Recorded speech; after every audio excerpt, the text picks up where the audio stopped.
let's play a little role-playing scenario here, if you all don't mind. Sarah, Mel, would you care to join me on this journey? Mel, let's say that you're... I don't know if I want to role play with you, Rob. I assure you... So, I agree with you. We need language to be functional. The difference is that, this is not something that is intrinsically real. We already have a word for biological sex. It's biological sex. For gender, though, what we need is something that identifies that not everybody who has a penis, for example, is going to want he, him pronouns. And understanding the difference between that, aside from getting really into the deep neurobiology of it and the interactome, is to say, well, certain people are born to this world inclined to identify a certain way. And that inclination makes them want to be a part of a certain group. They look at what that group does, and then they emulate that behavior. And thus gender is an action. It is not something that you are. It is something that you do and you choose to do based on an inclination. You can also choose not to do it, right? You can subvert your own internal inclinations, but then somebody would change the gender they perform to do. They would no longer perform the same gender as if they didn't subvert it. So again, it all comes back down to that. And I'll just point out, like you said, like everything I'm doing is making things meaningless. I think conflation makes things especially meaningless, on top of the fact that you're actually the one doing a categorical error. It's not a categorical error. Now, re-explain what's going on here. The problem with what you're trying to say here is the problem you're trying to solve is easily solved by just creating new terms. Right? So we could create a new term that means someone that has a biological reality but identifies in a different way. I think the utility that would most come from defining those terms have to do with an idea that the word being defined means outside the scope of normal human experience. Like an illness, that would be a more accurate descriptor, so we could create new words that mean that. The problem is, you could redefine the term gender, but there are already words that exist within that scope of what gender is, such as man and woman. And what you've done is completely eliminate the utility of those words. And that's bad, because those words, seeing as how they were a grammatical categorization of biological reality, have utility. Now, I already talked about why in the studies, but let's give an example from a hypothetical that maybe you'll understand. Let's play a little role-playing scenario here, if you all don't mind. Sarah, Mel, would you care to join me on this journey? Mel, let's say that you're... I don't know if I want to role play with you, Rob. I assure you, it will be quite painless. Mel, let's say you're walking down the street and you have a... Can you do this with Sarah? Yeah, Sarah's going to be included in the example, right? The reason I'm using you as the aforementioned person is because I'm trying to be more diplomatic about the fact that you're trans and don't want to use you as the other part of this example. Rob, okay, so first ask yourself, is this going to age well? Yes. Ready?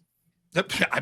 I think very much. I'm being playful. Just to be clear, I don't think that your ideas are aging well, as society's rejecting in wholesale this sort of complete. Do I get a prize for playing along? You do, which is the dignity of participating in such an epic debate. That's the prize you get. So, all right, now let's say you're walking down the street and you have a wallet, a purse, whatever you carry your money in. I don't give a shit, right?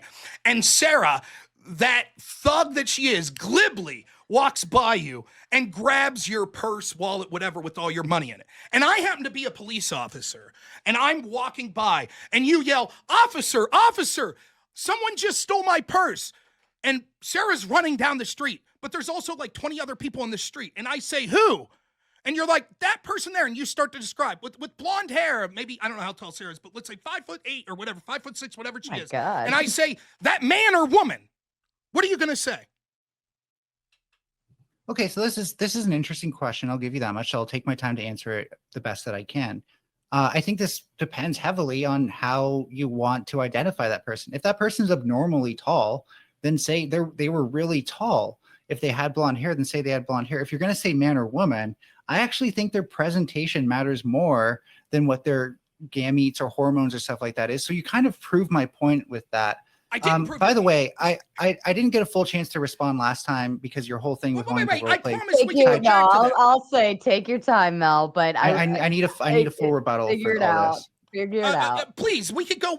I want to stay on this example for a second. But as an officer, I just asked you, like, you start to describe blonde, 5'5", blah blah blah. And as an officer, I look and I see like 2 people that meet that description. And I have a limited amount of time to track down and get your money back. And I say, that man or that woman? What are you saying? You use what you think the officer might identify. So if it's a trans woman and they've got a wig and a dress and makeup on, and you don't want to be to the officer like it looked like a woman, but I think it might have also been a man. You just say that woman, so that way he'll go find the person in the fucking dress. That's right. But that's schema. That's again presentation. Lastly, that's gender presentation. That's not biology. That's not biology. It No, has Rob. nothing to do with schema. Rob, is that But, biology? Again, is that biology? Yes or no? I understand you realize you've disproven your whole argument here, and so now you're getting sort of I've frantic and disproven your spurging out a claims. little. Cut back on the I've glibness disproven just a your bit here. claims. No, what you've All right, proven all is right, all when right. I'm being a little tongue in cheek. I'm not upset or anything. I think this is know, fun. I know. But You guys are fun. But what I'm saying is, right, when the rubber meets the road and you need utility, the way that you know to define woman is exactly what other people will see as the characteristics of woman. You wouldn't say to the officer there, well, officer, wait a second. I can't tell you if it was a man or a woman because I did not get a chance to ask Sarah the mugger if she identifies as male or female. You understand that in that moment where it matters, and this term matters, that the utility in that term is saying the objective appearance and how people interpret what a man and woman is. You're absolutely correct that someone could look like a woman and not actually have the genitalia of a woman. But what this proves is that there is an objective reality. Your subjective view, let me finish. Your definition, your definition that relies on subjectively what each individual defines as themselves becomes completely irrelevant in every single situation where there is utility that requires the receiver of the communication you're giving to have some sort of understanding of what the term means. It will never have any utility. But I need to be super clear on this. For one thing, like if this were a proof for like a biological woman, we see the logical argument. If their biology matters, then we would tell the officer about their gametes or their chromosomes or their genitals or something like that. But we don't. Therefore, it seems like biology doesn't matter. It seems like you're proving my point for me, buddy. It's not true at all. There is an objective reality. There is what do you mean it's not true at all? You just proved my point that we don't recognize those things. We recognize the length of their hair, whether or not they're wearing makeup or wearing a dress. Right. The categories that we understand comes from the biological people that normally present us those. Those words, those biological though. They all have to do with phenotypical expressions of the biological reality. They all. Gametes don't work. Gametes don't work. Compare my definition to your definition, which would be that the definition of woman is people that act and present like a woman compared to their own individual definitions. That circular, self-referential definition literally means nothing. Sometimes definitions can be circular, so that's a fallacy to think that all circular definitions are like that. For example.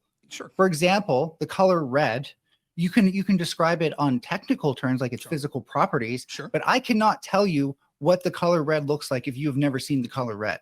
It is that simple. I can tell you all the other things that were red, but that doesn't mean I can tell you what red is. Just like the quality of experiencing being a woman, I can't tell you that on a deep down level. I can tell you how I got here. I can't tell you what it's like.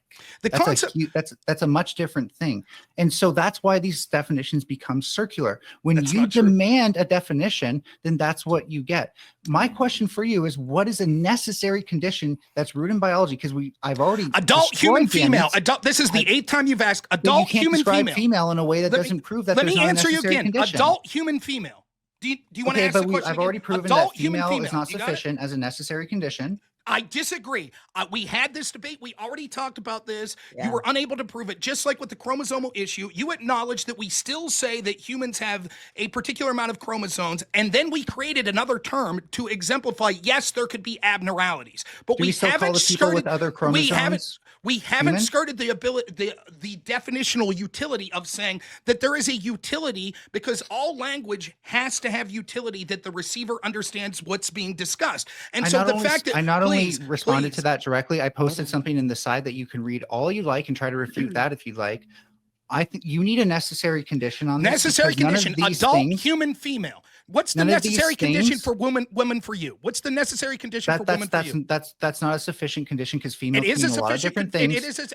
Female can mean a lot of different We could keep things, and none of interrupting, I guess. This is what we're gonna no do. singular Switch thing this. about female. I feel like that's become we're going back in circles again, because I do believe we already tapped into all of this earlier.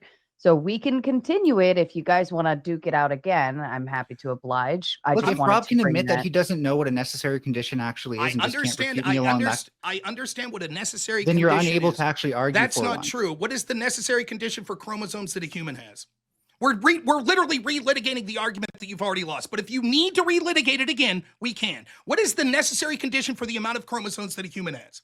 Since we relitigate this, I'll jump to the chase. We still call the people with different chromosomes humans, just like we still call the people who don't have those certain conditions female, right? Because there is no such thing as a necessary condition. That for is that. true. So there can be, for example, well, it's basically true, right? We say that there are abnormalities, but people would still exist within these categorizations. So, for example, we can say that if the biological reality made someone closer to the biological sex of female, even though they might not meet the necessary conditions of what we consider female, which is biological sex, that we would still say that we would categorize them as female because it's closer to that.